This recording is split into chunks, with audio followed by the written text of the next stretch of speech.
سلام به شما نیکوتاکی های عزیز. امروز میخوایم بخش گرامر از کنکور زبان تخصصی اردیبهشت ماه 1403 رو با هم کار کنیم. خب بلافاصله بریم سراغ سوال ها. سوال 1. What made him a great diplomat was that he could quote Cervantes' words about honesty even as he knew no one in the hall believed in it, including himself. خب ما فقط یک کلمه رو در جمله نداریم و این همه کلمه داریم، پس میتونیم حدس بزنیم معنی جمله چیه. جمله میخواد بگه اون چیزی که او رو یه دیپلمات خیلی بزرگ میکرد این بود که این بود که میتونست نقل کنه، بیان کنه کلمات و حرفای سروانتس رو یا سروانتس رو در فارسی، حالا ممکنه به هر یک حالت تلفظ بشه، یکی از نویسنده های بزرگ و رمان نویسان اولیه تاریخ بود که کتاب معروفش دونکیشوته. میتونست جملات سروانتس رو به زبون بیاره، بگه در مورد صداقت even as he knew، حتی با این وجود که، حتی در حالی که، از اینجا مفهوم because نمیده، مفهوم ونه، میگه حتی وقتی که میدونست هیچ کس توی اون سالن اونا رو باور نمیکرد من جمله خودش. این آدم رو یه دیپلمات خاص میکرد. در واقع میتونست چی؟ یه جورای فریبنده صحبت بکنه. میدونست کسی باور نمیکنه، خودش هم همینطور، ولی اونا رو خیلی خوب به زبون می آورد. جواب اول، گزینه اول such هست که جواب درسته. چرا؟ چون کاملا سر جاش داره میشینه. ما such رو باید و صدها بار باید با یک اسم بیاریم و اینجا میبینید که a diplomat رو بعدش داریم. حالا ممکنه بگید خب اینجا صفت اومده، great، اشکالی نداره. صفت رو میتونیم اسمشو بذاریم نوچه یک اسم. شما یک اسم رو بیار، هزاران هزار صفتم اگه پشتش بیاری از لحاظ گرامری تغییرش نمیده. اسمه که قدرتمنده، اسمه که نقش اصلی رو بازی میکنه. پس این میتونست بشه such a diplomat. حالا یه صفت گذاشته such a great diplomat. چرا گزینه 2 سو غلطه؟ به خاطر آیا ما نمیتونیم سو رو با اسم بیاریم؟ نه خیر، نمیتونید سو رو با اسم بیارید. شما هرگز نمیتونید بگید سو ا دیپلمات. آیا با صفت میتونیم بیاریم؟ البته، بارها خودتون مثال ساختید. So great, so wonderful, so good. سوال آخر، سوال مهم، آیا میتونیم سو رو با ترکیب اسم و صفت بیاریم همونطور که ساچ رو اجازه داشتیم با ترکیب اسم و صفت بیاریم؟ بله، شما سو رو میتونید با ترکیب اسم و صفت بیارید. خب پس قرارداغ چرا میگی اینجا گزینه 2 غلطه؟ به خاطر A. ما نمیتونیم بگیم so a great diplomat. حتی اگه این قانون رو تا حالا نمیدونستید، ولی این به گوشاتون یه خورده ناخوشایند میاد. so a great diplomat. یه چیز تو پرانتز البته بگم دوستان عزیزم، هر چقدر که زباناتون قوی باشه، که مطمئنم همتون قوی هستید، تا زمانی که ما خیلی خیلی خیلی خیلی در یک زبان حرفه‌ای نشدیم، نباید 100% به اون حس اولیه‌مون اطمینان کنیم. شاید ساختار یا ساختارهایی هستن که ما هنوز یاد نگرفتیم و با یاد گرفتنشون حسمون تقویت میشه. اون وقت حس ما کم کم بیشتر قابل اعتماد میشه. خب بله، به خاطر اینکه ا اومده. راه حل چیه قرارداغی؟ تو که گفتی سو با ترکیب اسم و صفت میاد. خب اون اسم اگر قابل شمارش باشه و مفرد باشه ا یا ان میگیره دیگه. بله درسته، میگیره. خب پس چی کار کنیم در این ترکیب؟ ا رو میبرید بعد از صفت و پشت اسم قرار میدید، یعنی میگید so great a diplomat. در این صورت درست میشه. این ساختار ممکنه برای خیلیاتون عجیب به نظر بیاد، تازه به گوشتون بخوره. این یکی از همون مثالهایی بود که میگفتم تا همه چی رو یاد نگرفتید یا حداقل خیلی قوی نشدید در زبان، 100% به حس خودتون اعتماد نکنید. پس گزینه 2 همینجا غلطه. گزینه 3 هم همینطور غلطه. مثل سو ترکیب تو یک صفت رو ما نداریم. تو نمیتونه بعدش بیاد. مثلا باید میگفت too great. What made him too great as a diplomat، به عنوان یک دیپلمات، که بماند که البته معنیش هم بد میشد. too great چی؟ یعنی بیش از حد خوب. یعنی داری مفهوم خطرناک بودن و منفی بودن رو میرسونی بابت این great بودن. پس از لحاظ معنی هم غلطه، گرامر هم که دیگه 100%. و very هم همینطور، very هم نمیتونه بعدش a بیاد. شما باید a رو پشت very میبردید و میگفتید a very great diplomat. در این صورت درست میشد. بعضیا ممکنه اینجا بگن great یک absolute adjective هستش و absolute adjective ها very نمیگیرن. بله great absolute adjective هست ولی base adjective هم هست در معانی مختلف. Number 2. My father's young brother, I am named, was a fighter pilot during World War II.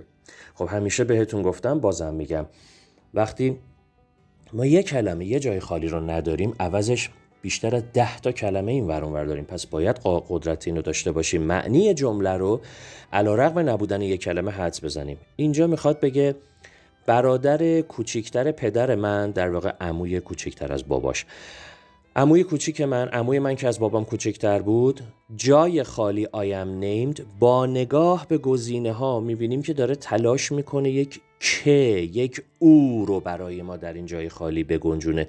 میخواد بگه برادر کوچکتر پدرم که اسم اونو رو من گذاشتن was a fighter pilot، یه خلبان هواپیمای جنگی بود در جنگ جهانی دوم. خب him I am named هیچ جوره درست در نمیاد. یعنی صادقانه بیشتر از این که من بگم خب چرا این اینجا غلطه، یکی که ادعا میکنه این درسته باید بگه چرا درسته. اصلا طبق هیچ قانون گرامری him در اینجا نمی گنجه. him I am named یعنی چی؟ whom I am named به نظر به گوش اول آشناتر میاد چون whom در جای درست خودش قرار گرفت در لحاظ موقعیتی، ولی معنی رو ببینید که من نامیده شده ام. برادر کوچکتر بابام که من نامیده شدم. خب تو نامیده شده ای که شده ای، چه ربطی به برادرت داره؟ تو باید بگی که من با نام او نامیده شدم. پس اینم غلطه. گزینه 3 for his I am named.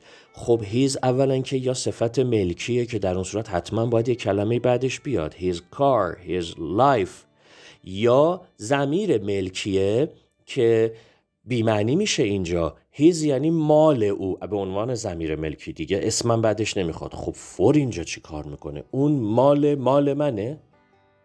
گزینه آخر که گزینه صحیح for whom I am named. دوستان عزیز اینجا بخش گرامره، اما میبینیم که دانش لغوی شما به کمکتون میاد. چرا که شما یاد میگیرید name somebody for somebody یا name somebody after somebody. یادتون باشه after هم میتونه سرگزینه 4 باشه که اگر اشتباه نکنم name somebody for somebody آمریکاییه و name somebody after somebody انگلیسیه، بریتیشه. این یعنی اسم کسی رو کسی گذاشتن. مثلا اگه بگیم they named me for my grandfather، پس اون grandfather بعد از for میاد، یعنی اسم پدر بزرگم رو من گذاشتن. اما معمولا این مجهوله، میگن I am named after my grandfather و اینجا for whom درسته. whom داره به برادره اشاره میکنه، برادر پدرش، پس میشه I am named for my father's younger brother.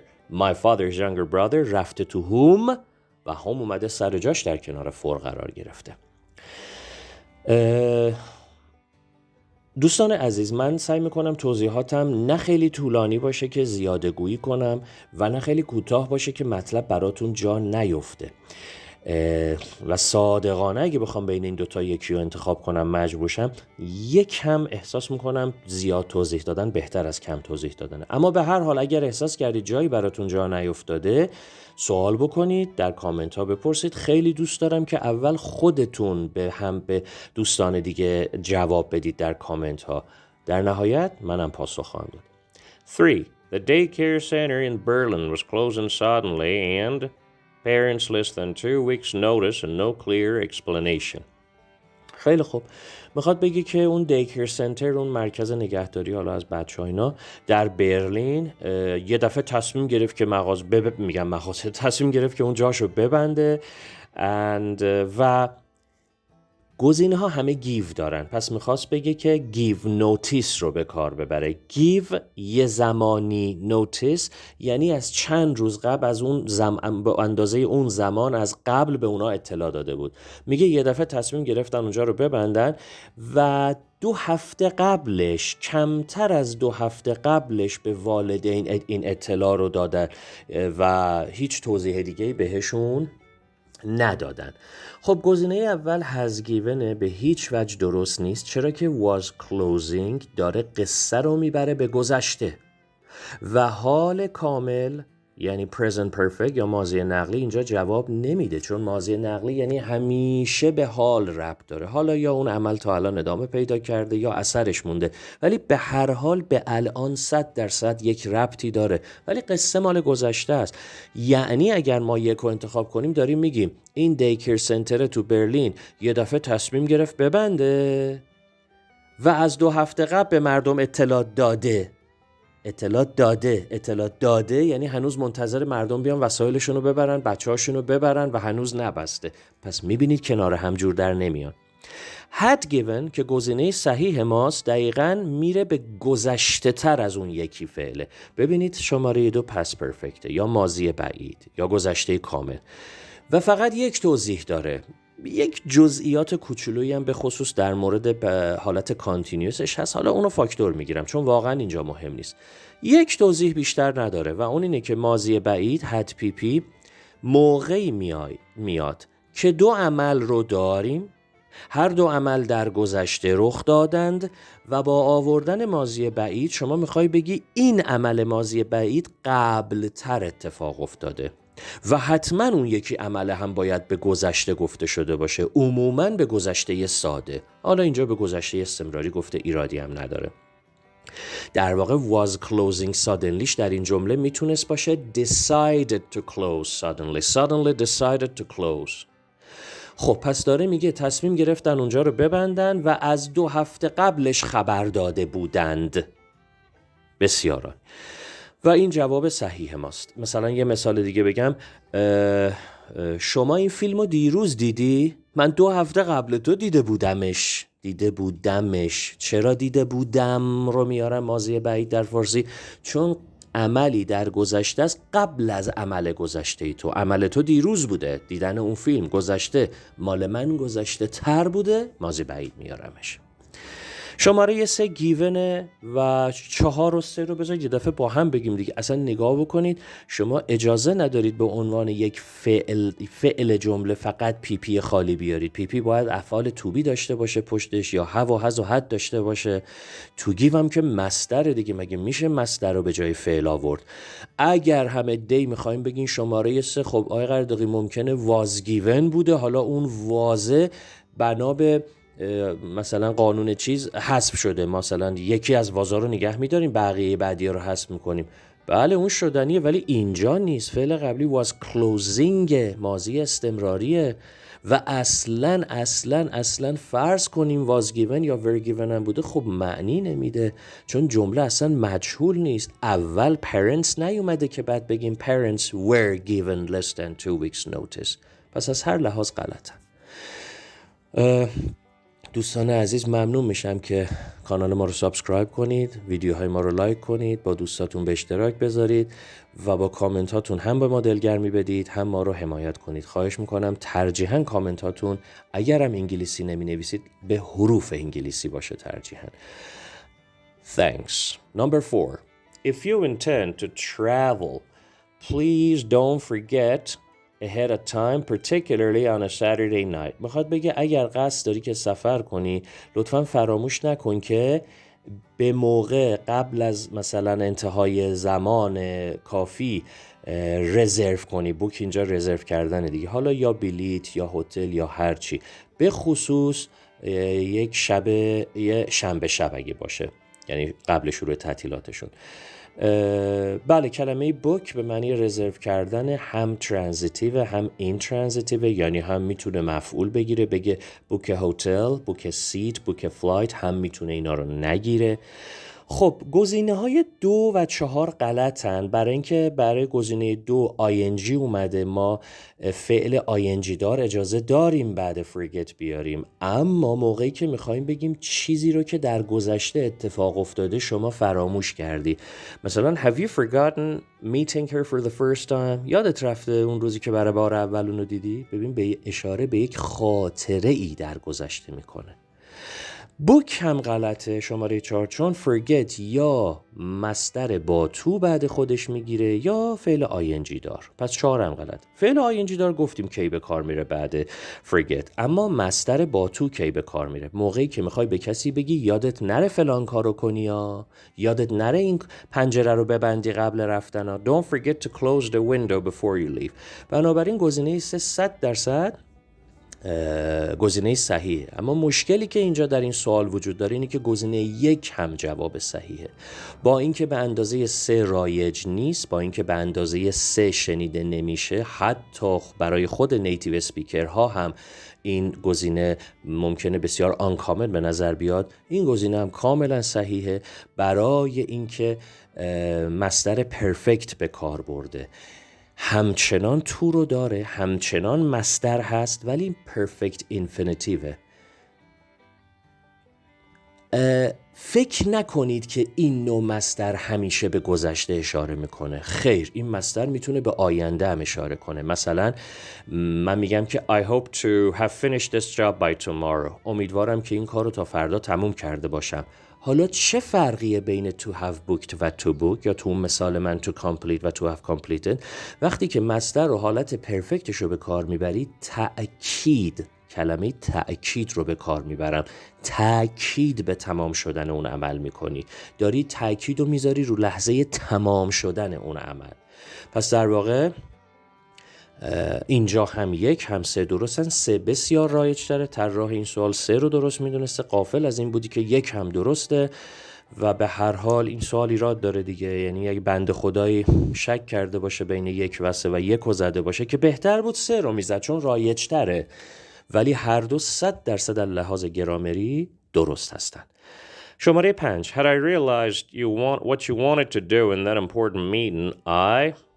خب گزینه ها رو هم میبینیم، حالا مفهوم جمله رو گرفتیم. Had I realized حالت در واقع معکوس شده قسمت if clause شرطی نوع 3، یعنی بوده if I had realized که شده had I realized. آیا معنی تغییر میکنه؟ بسیار جزئی. وقتی که این حالتی که جلو روتون هست رو به کار میبریم، یعنی در واقع داریم میگیم احتمال رخ دادن اون عمل پایین تره، 1 ذره نشدنی تره، ولی به هر حال همه چیزش با اون یکی برابری میکنه. پس had I realized یعنی if I had realized، اگر میدونستم، اگر فهمیده بودم که تو میخواستی تو اون جلسه مهم چی کار کنی، میخواد شرطی 3 بسازه، چون باید این تیکشم به گذشته مربوط باشه تا معنی بده.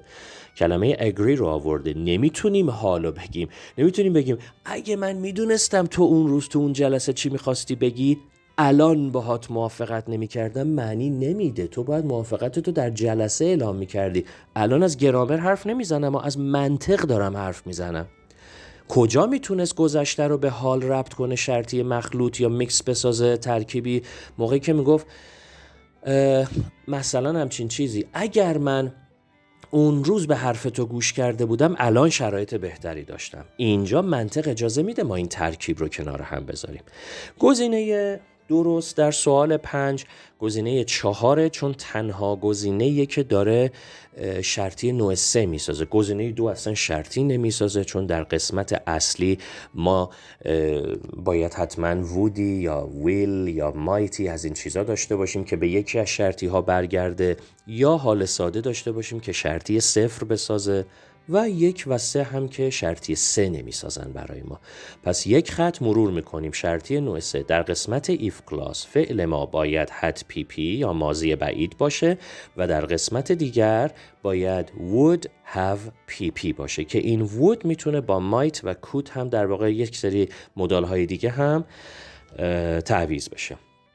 6. Fewer jobs are available nowadays and that the PhD degree has become the minimal qualification for the university teacher. گزینه اول برای سوال 6 it be noted. خب اصلا مفهومی نداره، حالت التزامی اینجا به درد نمیخوره، هیچ قانونی نداریم که اینو اینجا بتونیم به کار ببریم. شماره 2 it has been noted این هم غلطه، برای اینکه اولا اینجا مجهول ما لازم نداریم، دوما اینکه اصلا این مجهول درستی نیست برای اینجا. is به همراه been به همراه noted، خب been باید با have و has و had بیاد دیگه، نه is been، اصلا مجهولش غلطه. و صحبتم اینه که مجهولی که اینجا در دو ساخته غلطه اصلا، و اصلا بدون اینکه ما بخوایم به جمله نگاه کنیم. بچه‌ها شما خود گزینه 2 رو فارغ از اینکه سوال چیه 2 رو نگاه کنید خود به خود غلطه، is با been و بعد یه پی پی، متاسفانه اینم غلطه. شماره 3 که گزینه صحیحه it is to be noted، باید به این نکته توجه بشه که نوت توجه کردنه، it is to be noted یعنی باید این توجه بهش معطوف بشه و این گزینه صحیح ماست. and is noted اینم کاملا غلطه، چون با اینکه is noted یک مجهول صحیحه ولی فاعل نداره پشتش و به خاطر همین اینم گزینه غلطی میشه. برای شماره 7 بریم. Why don't they go back and help fix the totally broken and crime infested places they came. crime infested ممکنه براتون سوال باشه، یعنی توسط جرم و جنایت به آلودگی و به کثافت کشیده شده. وقتی میگیم it's crime infested، نمیدونم this country، نمیدونم مثلا sin infested، یه چیز بدی infested، یعنی پر از اون چیز بد شده و به فاسدی داره کشیده میشه. خب جمله مشخصه چی میخواد بگه با توجه به گزینه ها. میخواد بگه چرا بر نمیگردن و اون جاهایی که خیلی درب داغونه و کرایم اینفستده که خودشون ازش اومدن و درست بکنن. حالا بریم ببینیم گزینه صحیح چیه. گزینه اول میگه from which. خب which داره به places اشاره میکنه که این کاملا صحیحه. which میتونه به جز انسان به هر چیزی اشاره کنه و from هم حرف اضافه صحیح places هستش، یعنی میگه the places they came from the totally broken and crime infested places که اومده در ترکیب relative clause به این صورت قرار گرفته و این گزینه صحیح ما است که جاهایی که ازشون اومدن. from آیا میتونست بره ته جمله بعد came قرار بگیره؟ بله. places which they came from. شماره 2 which غلطه، به خاطر اینکه یعنی خود which درسته ولی به یک from نیاز داره. حرف اضافه place، حرف اضافه اون جمله اولیه ما قبل از اینکه تبدیل به یک relative clause بشه باید حضور داشته باشه. شماره 3 in that، بله that میتونه به place اشاره بکنه، that هم میتونه به انسان به place اشاره کنه، ولی حرف اضافه ما اینجا غلطه، به خصوص که رفته و پشت that هم قرار گرفته. میدونید که that پشتش حرف اضافه رو در حالت relative clause قبول نمیکنه. و شماره 4 from رو درست آورده ولی به جای اینکه relative pronoun بیاره، چون کاملا از ظاهر این جمله نیمه دومش مشخصه که ما به یک relative clause نیاز داریم، اومده و خود pronoun رو آورده them. اگر تو دوتا جمله مجزا می نوشتی که دومی تبدیل به relative clause نبود و خودش یک جمله روپا بود، سر پا بود، اون وقت می گفتی them. I mean the totally broken and crime infested places. نه البته اینم باز به حالت relative clause تموم میشه. اگه میخوایم them رو بیاریم مثلا باید بگیم که they came from totally broken and crime infested places. نقطه. They should go back and fix them. سوال 8. The White House's strategy is to have the president out of his protective bubble and directly take on voters' worries. میگه استراتژی کاخ سفید اینه که رئیس جمهور رو اینجا این have داشتن نیست، اینجا این have causative، در واقع استراکچر کازاتیو هستش که مثلا شما میگی من میدم مامانم لباسامو میشوره. I have my mother wash my clothes. من میدم فلانی ماشینمو تعمیر کنه. I have that guy fix. ببین have میاری، بعد اون شخص مورد نظر که قراره اون کار رو برات انجام بده اسمشو میاری. I have Jack. I usually have Jack. ببر گذشته. Last week I had Jack. ببر آینده. Next week I'm going to have Jack. مهم اینه که بگی I have جک. حالا کاری رو که جک قرار انجام بده بعد از جک به صورت مصدر بدون تو میاری. I usually have Jack fix my car. گذشته I had Jack's بازم fix my car. آینده I'm going to have بازم Jack fix my car. این اون هستش. فکر میکنم تا اینجا جوابو بهتون لو دادم. میگه استراتژی کاخ سفید اینه که یه کاری کنه که رئیس جمهور از اون حباب محافظ خودش، حباب حفاظتی خودش بیرون بیاد و مستقیما بره و درگیر بشه و دیل ویث کنه با نگرانی های رای دهندگان. خب تنها گزینه‌ای که به اون مثالای چند ثانیه پیش من بخوره و مصدر بدون تو باشه گزینه 4. چرا 1 و 2 و 3 غلطن؟ خب دوستان عزیزم به همین دلیلی که گفتم اینجا ما باید مصدر بدون تو بیاریم و اون استپه، چون ساختار کازاتیو داریم باید یه کاری کنیم که پرزیدنت استپ اوت کنه. آقای قرداقی شما در ترجمات گفتی لباسامو میدم مامانم میشوره، نمیدونم ماشینمو میدم فلانی تعمیر میکنه، الان چرا اونجوری ترجمه نمیکنی؟ اشکالی نداره، نمیشه همه دو تا زبان همه جا یکسان عمل نمیکنن که بچه‌ها. من باید مفهوم اون جمله رو برسونم. حالا یه بار میدم فلانی این کارو کنه میاد، یه بار باید یه کاری کنیم اونجوری بشه. در واقع وقتی شما ماشینتو میدی فلانی تعمیر میکنه در واقع میشه گفت یک کاری کردی که او ماشینتو تعمیر کنه. منظورم اینه که در نهایت به یه جا ختم میشن. بماند که یه کاری کردی فلانی این حرفو بهت بزنه در بعضی کانتکست ها مفهوم متفاوتی میده. ببینید ما یاد گرفتیم که ماضی استمراری بچه یعنی past continuous رو معمولا چی ترجمه میکنیم؟ داشتم میرفتم، داشتی میومدی، داشتیم صحبت میکنیم. We were walking، ما داشتیم راه میرفتیم. They were telling us، اونا داشتن به ما میگفتن و اینا. اما اینو ترجمه کنید ببینم. At مثلا Lucy's party I was wearing a red jacket. نمیتونی ترجمه کنی در مهمونی لوسی من داشتم یه رد جکت میپوشیدم. یعنی چی؟ تو رو اون وسط به جای کیک گذاشته بودن، تو در حال کردن دستات تو آستینش بودی، بعد اونام برات دست میزدن؟ نه، اینجا ترجمه میکنی تو مراسم لوسی من یه رد جکت پوشیده بودم و هیچ کس نمیاد بگه چرا اینجا ترکیب ماضی بعید فارسی رو در ترجمه پس کانتینیوس به کار بردی؟ به خاطر اینکه یک جاهایی 2 تا زبان‌ها این هم عمل نمی‌کنن و ما باید منعطف باشیم. اینم از این. شماره 9. Jane's favorite subject matter is farm animals. She uses abstract painting as a way to reach a greater self-understanding. ببینید دوستان عزیز 4 تا گزینه داده، همه‌شون تضاد رو دارن نشون میدن، همه‌شون بچه‌های بات هستن.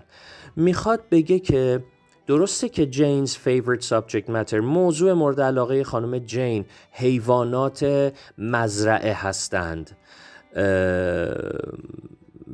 حیواناتی که حالا تو مزرعه مثلا بزرگ میشن.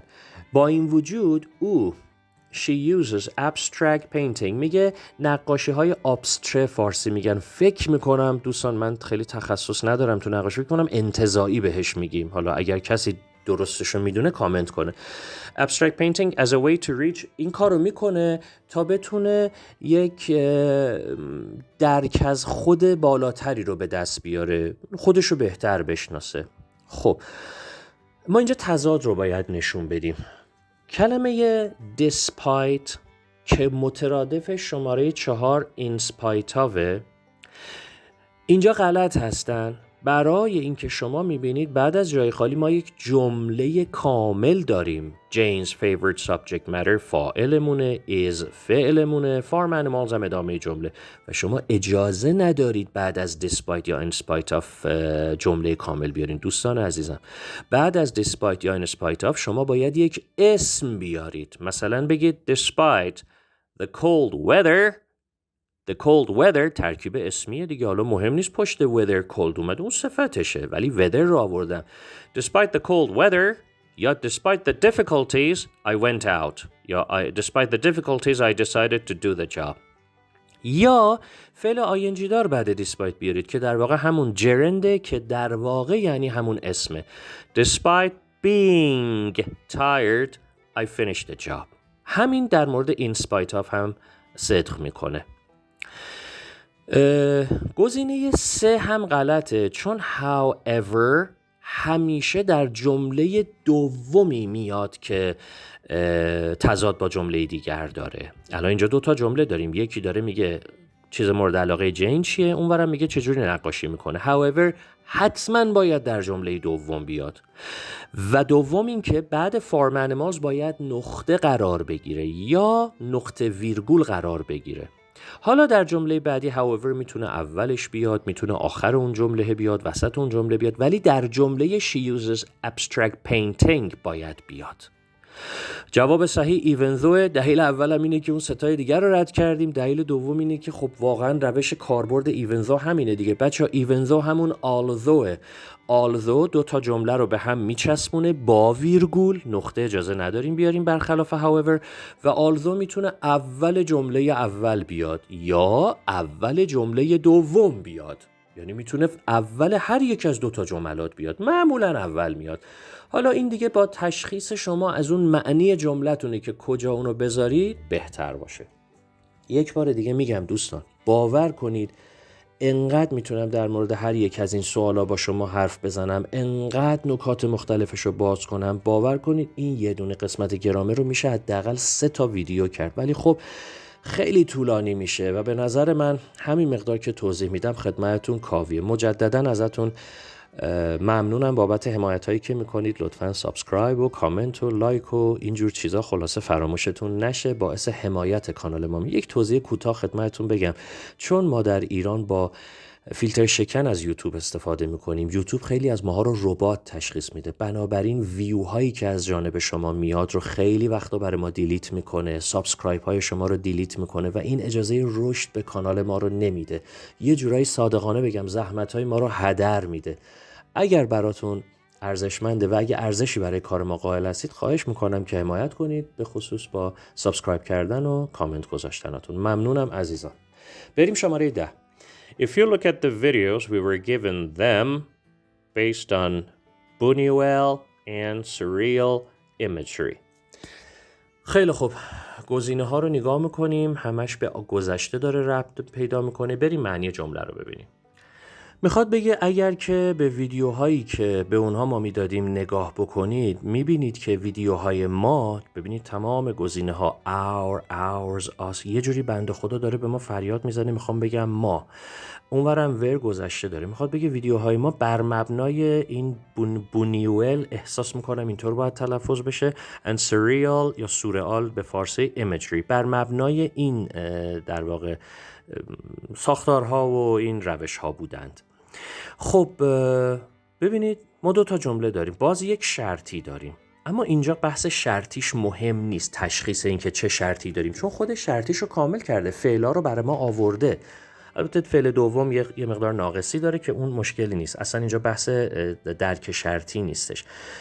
مهم اینه که وقتی ما میگیم جمله شرطی، هم بعد از if ما یک جمله کامل داریم از لحاظ گرامری. ببین you look با فاعل و فعل شروع میشه، همونور بعد ویرگول 100% ما یک جمله کامل داریم که باید فاعل و فعل داشته باشه.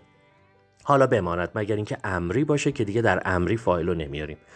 خب ما اینجا باید با یه فاعل شروع کنیم، پس یک چیزی بر مبنای بونوئل اون یکی بوده.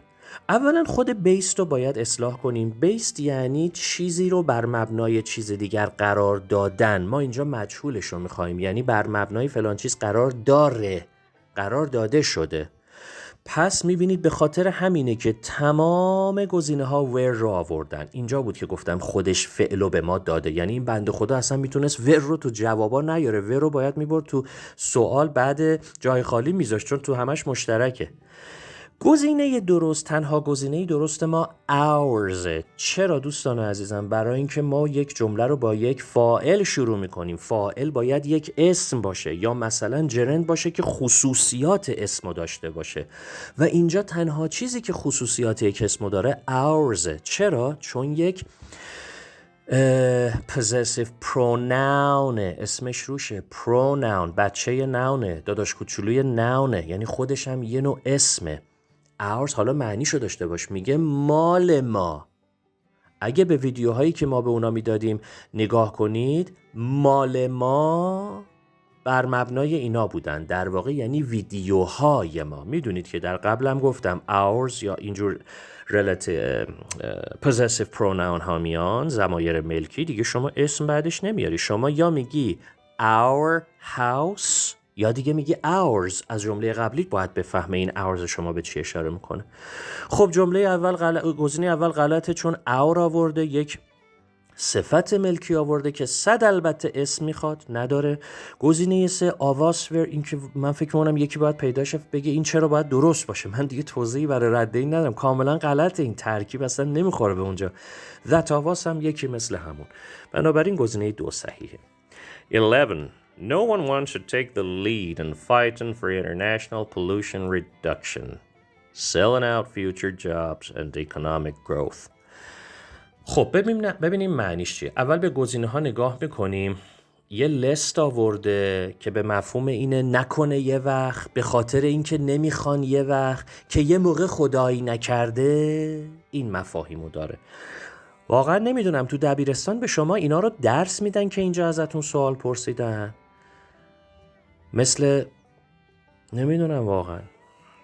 خب چی فکر در مورد شما یا خودشون میکنن؟ اون بالا نشستن احساس غرورم میکنن که بله ما اینیم. آخه اینو مگه به شما درس دادن که اینها رو برای شما دارن میارن؟ به خدا قسم بچه‌ها کنکور اونقدر جدی نه، اونقدر زبان خوندنتون رو جدی بگیرید، در آینده کسی با مدرک شما حالا کار نخواهد داشت. باور کنید. زبانتون رو قوی کنید، زبانتون رو قوی کنید، زبانتون رو قوی کنید. علاوه بر لست accuse رو داریم که متهم کردنه. حالا یه جایی مجهول میشه، متهم شدن معنی میده، یه جایی متهم کردن. ببینیم جمله چی میخواد بگه. میگه هیچ کسی اینجا رو دقت کنید، شاید یه ذره براتون سخت باشه. میگه هیچ کسی نمیخواد که توی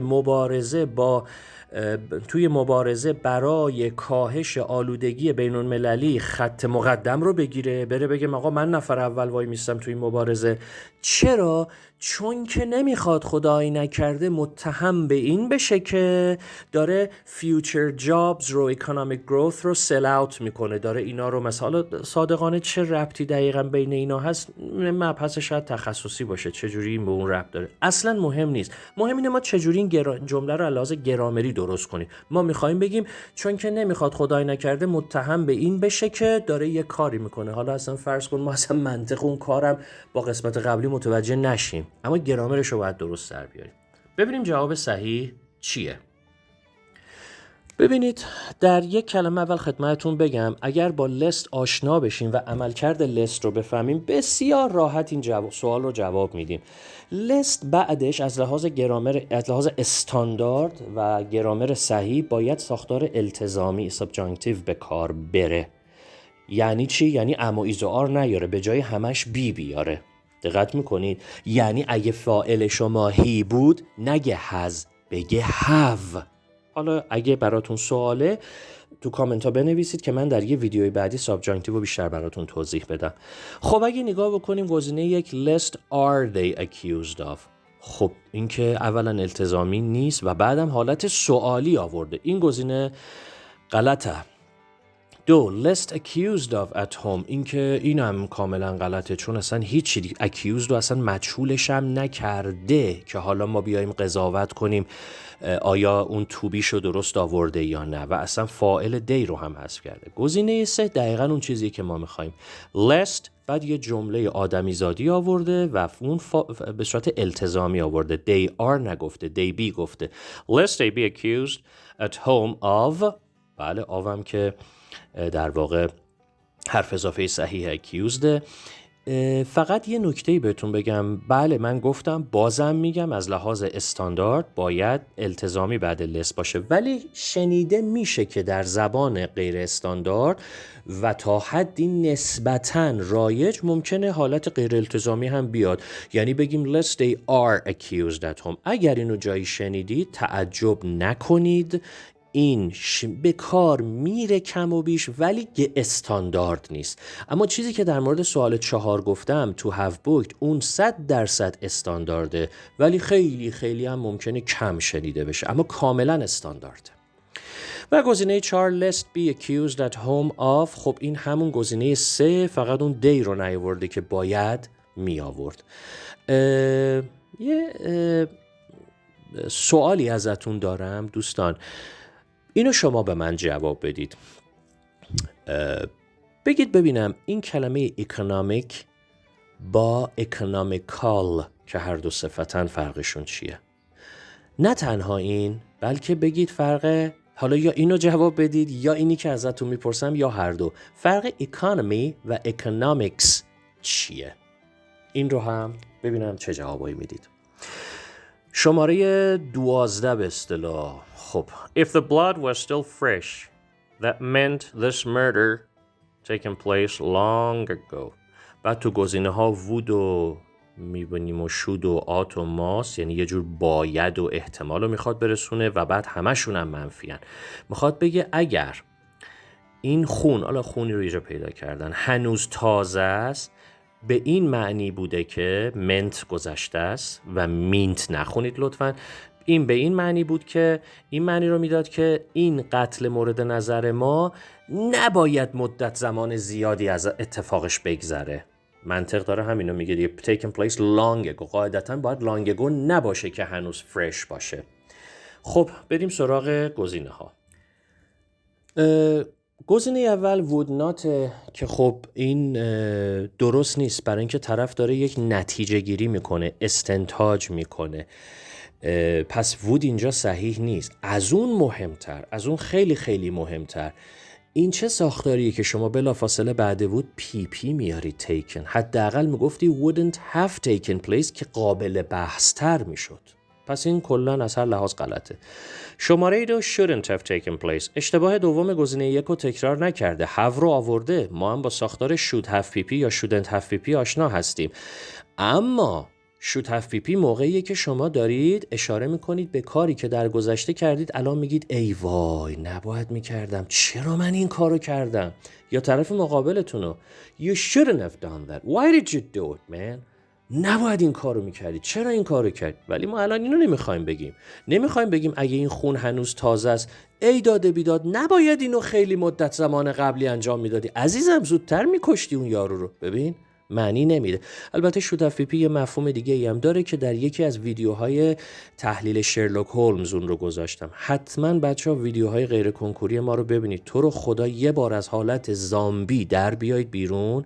زامبی کنکوری ها، توهین نمی‌کنم بهتون، شما زامبی های کنکوری هستین. بند خداها هیپنوتیزمتون کردن، فکر میکنید کل زبان پکیج شده رفته تو کنکور غیر استاندارد درب داغون، امتحانی که نه لیسنینگ تو چک میکنه، نه رایتینگ تو، نه اسپیکینگ تو. این قسمت هم که همش 4 گزینه‌ایه، این که کلا تعطیل این امتحان. ولی تو رو خدا اون یکی ویدیوها رو ببینید، چیزای دیگه بخونید، به خدا اونا رو میخونید که بعد اینا براتون راحت میشه. ولی 99% بعید میدونم شما این کارو کنین، چون بعد هیپنوتیزمتون کردن و دوستان گلم بعد شما تبدیل به زامبی های کنکوری شدید. فکر نمی کنم برید ببینید اون ویدیوها رو، چون اونجا میگم که شود هف پی پی یک مفهوم بسیار نادرتری داره و اون چیه، ولی خب اونم اینجا جواب نمیده. آتنات هم کلن غلطه، برای اینکه آتنات هم اولا باید تو بگیره بعدش و بعد نمیتونه مستقیم تازه بعد همون تو تیکن پی پی بگیره.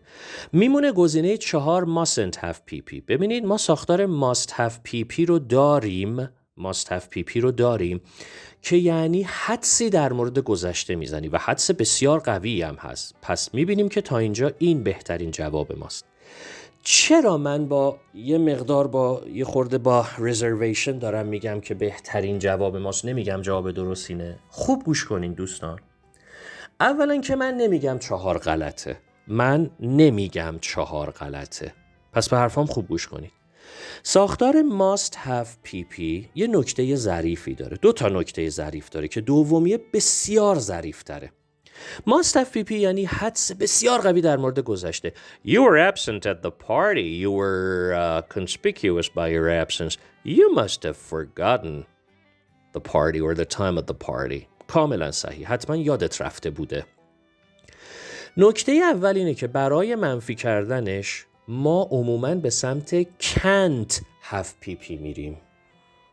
can't have PP. یعنی شما کتاب گرامرهای بسیاری رو برید مراجعه کنید یا در طی سالها جملات مختلف آدمهای مختلف که ریلایبل هستن رو بررسی کنید، میبینید که can't have PP رو میارن برای حالت منفی ماست. یعنی ماست و عمدتاً منفی نمیبینید در این ساختار، can رو هم مثبت نمیبینید در همین ساختار.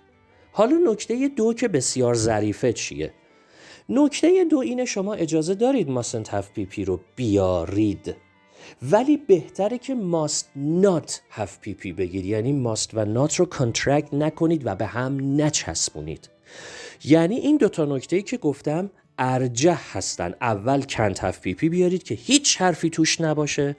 دوم اگه میخواید must رو منفی کنید و نگهش دارید must not بگید، mustn't نگید. این خیلی نکته ظریفیه. در پایان آیا من اینو رد میکنم؟ من حرفم اینه، من اون 2 تا رو ترجیح میدم و اینجا ولی به هر حال گزینه 4 رو انتخاب میکنم. شماره 13.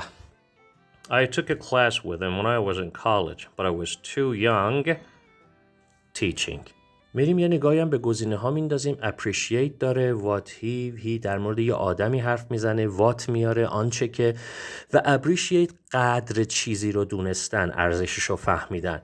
میگه من یه کلاسی با اون ورداشتم وقتی تو کالج بودم، ولی سنم اونقدر بالا نبود که ارزش اون چیزی رو که اون داشت به من درس میداد و بفهمم. بریم سراغ گزینه ها.